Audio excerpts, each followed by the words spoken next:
to recognize that in many areas we still fall short of the international standard. It's therefore very fitting that in the arena of cooperative, we as Kenyans are the seventh in the world. That is something that we should appreciate. Ordinarily, as the Ugandan President Yoweri Museveni normally say, Africans compare themselves, one is taller than the other. And he said there is no wisdom of two pygmies arguing as to who is an inch taller than the other. Because at the end of the day, they are all pygmies. But in the area of cooperatives, we can say without fear of contradiction that indeed we have been doing very well. The other area in which I think we as Africans must always remind ourselves that we can make a contribution is a statement that a friend of mine sent to me 2 weeks ago when I was about to speak at a conference, and which I then proceeded to use. Drawn from the Bible, he sent me a statement saying, in the world you choose whether to be negative or to be positive. And he proceeded to quote the Bible. He said, when the Israelites went out to fight the Philistines and they saw Goliath, they said, he's too big, we cannot defeat him. But when David came out, he saw Goliath and he said, he's too big, I cannot miss. And that is, in his view, and I concur, is the difference between those who are positive thinkers and those who are negative thinkers. When you ultimately begin to read your manual, you will see some of the very telling statistics. 1 billion cooperators in the world. You will see that in your manual. 1 out of every 5 individuals in Kenya is a cooperator. You'll see that in the statistics. 100 million jobs created by the cooperative movement. You'll see that in your statistics. 33 billion individuals depending on cooperatives throughout the world. You'll see that in the statistics. Over 20 million Kenyans depending on cooperative movement directly or indirectly. You'll see that in your statistics. The oldest cooperative movement in the world, based in Scotland, 250 years old. You'll see that in your statistics. 54 cooperative movements for young people in Kenya. You'll see that in your statistics. Cooperative movement is indeed a very large movement in this part of the world. But the question that we want to talk about as young people, particularly Africans, statistics have been given to you that the entire cooperative movement generates about $1.3 trillion in terms of income. That is larger than the economy of Africa. The African economy will be $1 trillion in the year 2015. So it tells you how huge the cooperative movement is. It is therefore at a seminar such as this that the young leaders who are Africans must re-examine themselves. Because I dare say that one of the problems of Africa today is that its young men and women have allowed their minds to go wool gathering. You have been captured by foreign ideas. You gravitate towards things that have no value to us. So that when there is a wedding in the United Kingdom, you are glued to the television. When there is football in the United Kingdom, you are glued to the television. When there is a cheap soap opera from Mexico, you are glued to the television. The lady is watching La Tormenta. Africa is in no danger of growing. Africa is in no danger of realizing its potential unless and until its young men and women begin to think differently. And therefore, when we come here to talk about transformational leadership, it means that we want to enter into your mind and work on it so thoroughly that when you are out of this seminar, you begin to think very differently.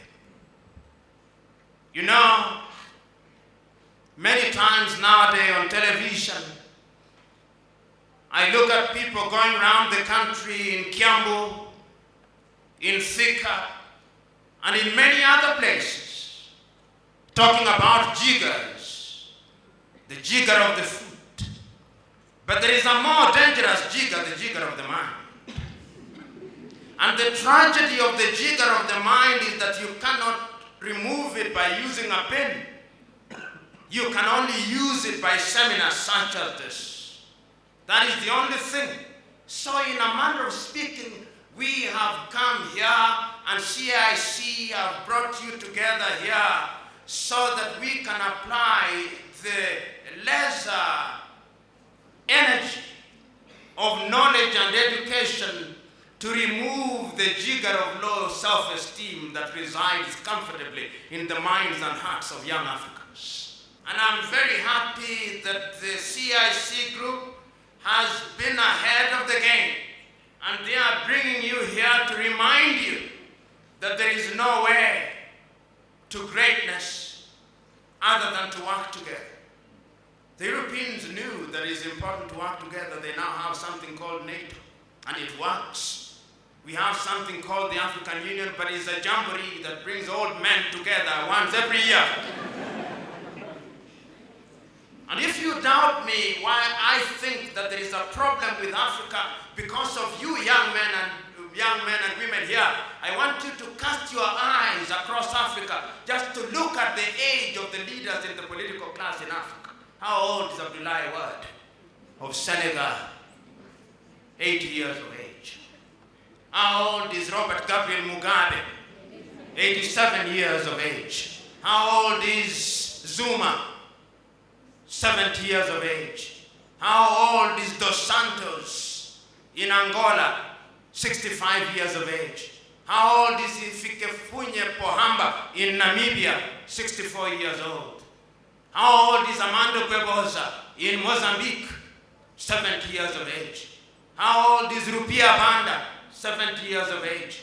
How old is Mbingu wa Mutharika in Malawi? 70 years old. How old is Yoweri Kaguta Museveni? 65 years of age. Where are the young people? And I want you to look at Europe. How old is David Cameron? How old is Barack Obama? You can see, and you are here watching Arsenal, and La Tormenta, and Manchester United, and Chelsea.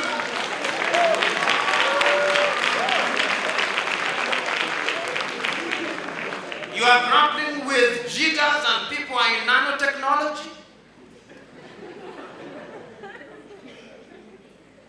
I hope that this seminar is going to be your day of the Pentecost. I hope that this seminar is your journey to Damascus, that you may see the light and do that which you must, for the sake of ensuring that your leadership is transformed and at different levels. CIC Group has brought you together here to underline the fact that you must work together, because history has demonstrated time and time again that when people come together, there is no limit to what they cannot do. Even God in his divinity recognized this at the Tower of Babel, that when people came together, they could get up to heaven. And he had to descend downstairs for the purpose of disrupting that very diabolical agenda. You are here, and the choice is yours. The statistics of Africa are not very good. And this brings me to the question of biodiversity and the ecology, because I must remain faithful to the theme of this conference.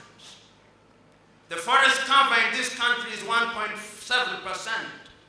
The accepted minimum international standard is 10%. If you go to the Scandinavian countries of Norway, Sweden, and Finland, and Denmark, the forest cover is in excess of 60%. And those countries are the homes of cooperatives. You've already been told about Iceland. What are we doing in Africa? When we see every tree, we want to cut it down. When we go to the streets to demonstrate, our demonstrations are incomplete without twigs.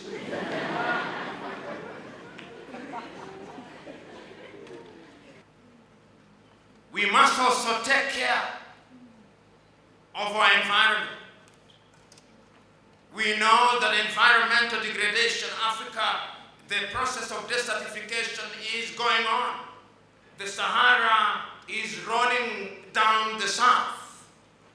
Many forest covers are being lost.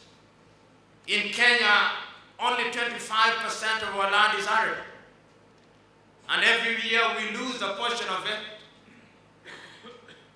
What are you going to do about it? But I want to commend the CIC that what you are doing here is important. This cliche that Rome was not built in one day made sense in the day that it was first spoken, and it still makes sense today. Even Kenya will not be built in one day, but there is a sense in which life is a relay race, and our duty is to run our leg very well and to hand over the baton to the next generation. And how I understand you is that by organizing this conference, CIC is not only playing its corporate social responsibility role, but you as a dyed-in-the-wool cooperator is also handing over the baton to the next generation, knowing, as you know, that there is no successor who can be described as a successor until his successor succeeds. I am urging you to examine yourselves. I'm told that this training is going to take some time. Use this occasion for purposes of soul searching. Ask yourself what contribution you will make. Those of you who are contemplating applying for the green card to travel to the United States of America, rethink that position. In the United States of America, you'll go to the University of Michigan or some other university in San Diego. You'll be employed at a Walmart or some other place, or you flip hamburger. But I can tell you, you are in no danger of making any mark. But Africa is waiting for you to make a mark. Every area in Africa is a virgin land. So come back home. This is the land of opportunity. This is the land of action. And I cannot conclude by saying that being a cooperator is one of the most important things that one can have. Because, as they say in Kiswahili, umoja ni nguvu na utengano ni udhaifu.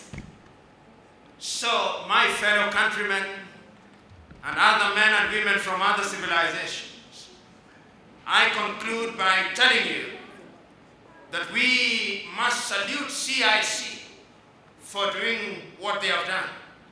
We must also salute you for accepting that the ghosts of ignorance reside in your minds and hearts, and that therefore there is wisdom in your submitting yourself to this cause for purpose of enlightenment.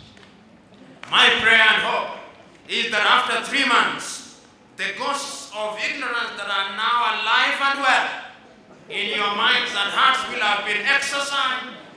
My prayer and hope is that the jiggers of low self-esteem that may be resident in your minds will be removed by the laser jets of training for leadership and cooperators. Ladies and gentlemen, may God bless you and may you have a successful training program.